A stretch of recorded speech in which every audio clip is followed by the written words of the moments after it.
Hi. So I'd like to talk a little bit about crying. This is something that impacts everybody very differently, and it goes back to our personal experience as being children, being babies, being adults. We all have our own experience with crying, tears, meltdowns. So when we hear our baby cry or our child cry, it triggers an emotional response. Sometimes we feel that we need to soothe them right away and quiet them down. Sometimes we might have this approach, well, let them cry it out. And both both are both are good. There's not just one way and that's the only way. So if you have an idea of letting your baby cry for hours on end, that's not the right approach to be thinking about things. You really want to be able to hear, like, if they need to cry, sometimes they need to express themselves. But we're obviously not letting a child cry and cry and cry and it lasting for long periods of time. So typically when we hear our child cry, we want to figure out, like, why are they crying? Like, what could it possibly be, right? So the first things that you think about in the first 3 months, why my child's crying? Are they hungry? Do they need to be changed? Or do they need a nap? First 3 months, this goes for all babies, first 3 months. Those are your three things that you want to pay attention to. Do they need to be changed? Do they need a nap? Do they need some more milk? Those are the only things that you're really thinking about in the first 3 months. Some babies start moving early. Some of my babies did start moving from belly to back on month 2, and then back to belly on month 3. These are not usually typical things that babies are doing in the first 3 months, where they're like going to be making noise because they want to cry. And in fact, when my baby couldn't move, because I had him in a cloth diaper month 2 and 3, and I realized he couldn't move as much when he had a cloth diaper versus a disposable diaper, it didn't make any noise. He wasn't like crying like, oh my god, I need to move. I just realized that he couldn't move based on observations. So you don't have to worry about those things.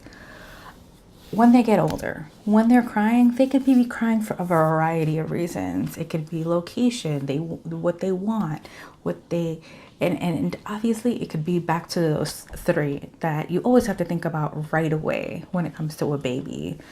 If they're in diapers, if they're bottle fed, if they're breastfed, you want to think about diaper. Do they need to be changed? Do they need to be fed? Or do they need a nap? Those are always going to be at the forefront. But later on, as they start to cry about other things, you have to realize, like, you don't need to run to them like right away. My baby's crying. Okay, where was I? So in your first 3 months, you kind of feel like a racehorse. Because the minute they start crying, you feel like you need to quiet them right away. And it could be from one of those three reasons. They need to be changed, they need to be fed, or they need a nap. So of course, in your first 3 months, I understand, like, you're gonna go and you're gonna kind of like pounce on them right away. And if you're not gonna pounce on them, either your mother, your mother-in-law, your father-in-law, your husband, whoever it is, they're gonna pounce on them. And that's just natural, that's human instinct. And when we were hunters and gatherers, and we were in the jungle walking around, my ancestors were walking around in the jungle, and if a baby cried and a predator was nearby, that would be very problematic, right? So instinctually, we have been shushing and quieting and figuring out ways to quiet down our babies. And this is not something brand new. It's not something wrong with us. We kind of have been hardwired to calm our babies down, and it could also be based on some of the trauma and drama that went on in our childhoods. So nothing's wrong with you. It's very normal, very natural to want to quiet down your baby right away.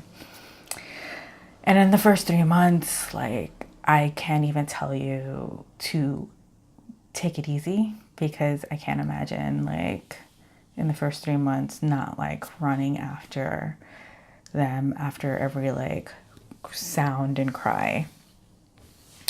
After the first 3 months, you want to look, your baby cries, you want us to look at the top 3 things. Do they need to be changed? Do they need to be fed? Do they need a nap?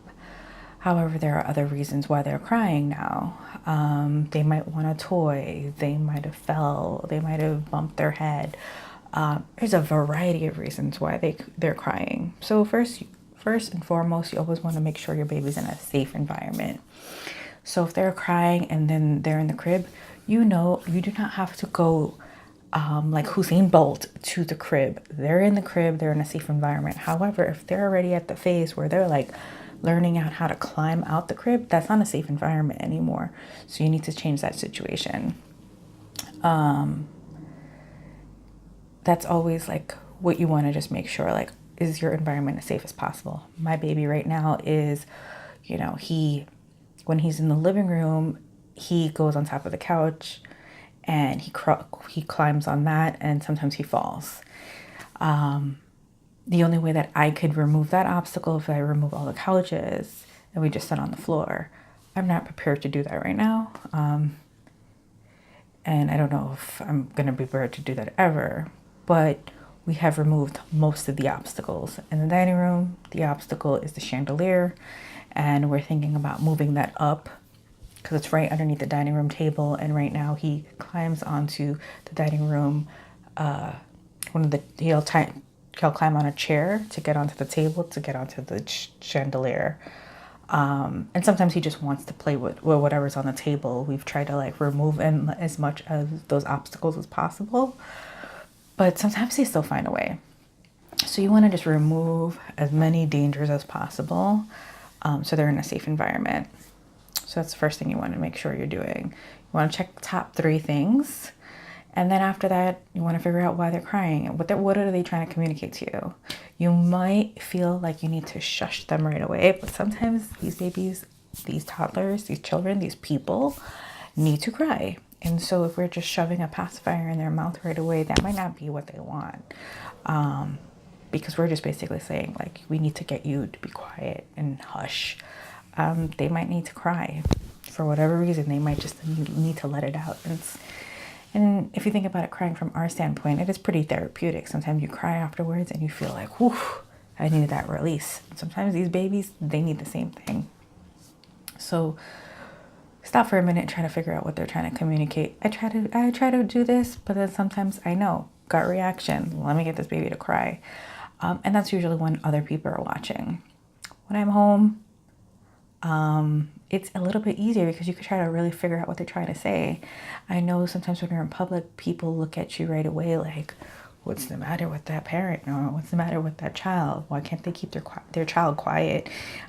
We were on a plane ride and my baby made like a sound, you know, just like letting us know like discomfort. And someone turned back and said, you know, you need to control your child. 1, he's a baby. 2, this is how he communicates. So sometimes you gotta like let people be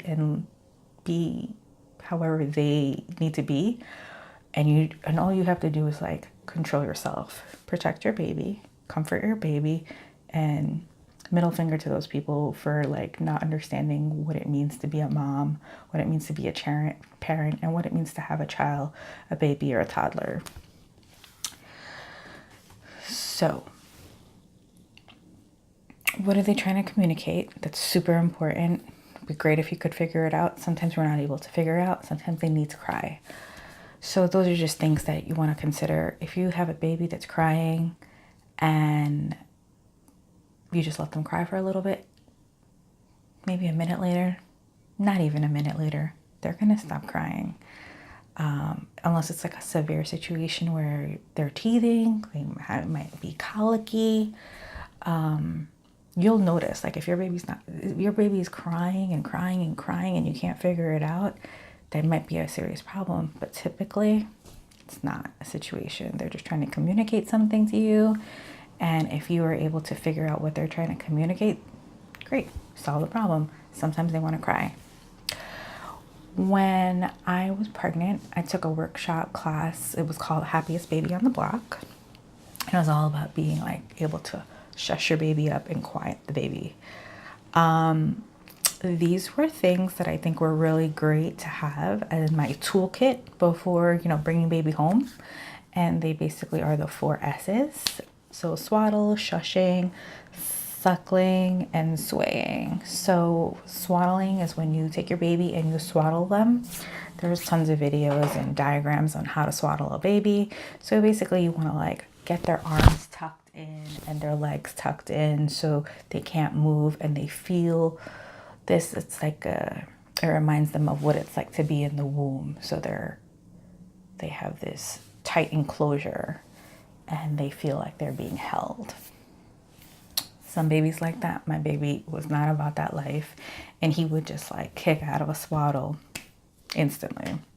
Shushing, that's when you basically go shh. The way that it was taught to us in the diagram is basically you go right underneath their ears and you go shh really forcefully. It was really hard to watch this video. I do shushing, but I realized when I tried to do like mimic what I saw in the video, it didn't necessarily work, or maybe I wasn't doing it right. So shushing does work when you are trying to get your baby to be quiet. Suckling, that's basically putting like a boob, a pacifier, a bottle, whatever they need to suck on to quiet down. And the other one is swaying. Good old fashioned, putting them on your shoulder, swaying them, rocking them, patting them. And that all reminds them of being in the womb. It's very soothing. Like just think about like if someone was just like holding you and like swaying you, like in a, I guess the closest thing for adults like being on a swing or a hammock. It's comforting. So those are some ways to get your baby to be quiet. I don't recommend necessarily doing all 4 of them all the time, always. I definitely recommend it in the first 3 months, trying those. But later on, you don't want to have to do all those things all the time. Sometimes they're just trying to communicate something to you and you need to figure out what they're trying to communicate. Or sometimes they need to just cry. So just remember that. Don't drive yourself crazy. And if you feel like you need more professional help on it, definitely reach out to your pediatrician, reach out to, you know, other moms in your area, reach out to any support groups you have in the area. And you want to like compare notes. So I didn't have a situation with a colicky baby. I would ask around in your support group and figure out like what's appropriate for a colicky baby, what's not. For teething, every baby is different, so your baby might cry all night. That's what I've heard from other people. We were fortunate, knock on real wood, that we didn't have any situations like that right now. And if your baby is in like discomfort for some other reason, you might want to seek professional advice from your pediatrician. And when in doubt, you want to be able to reach out to your pediatrician on those appointments that you make, but then you also want to be able to like call in and ask questions. All right, well, thank you so much for your time. And I'm also going to link a couple of links about crying and how to manage a crying baby below. Thanks.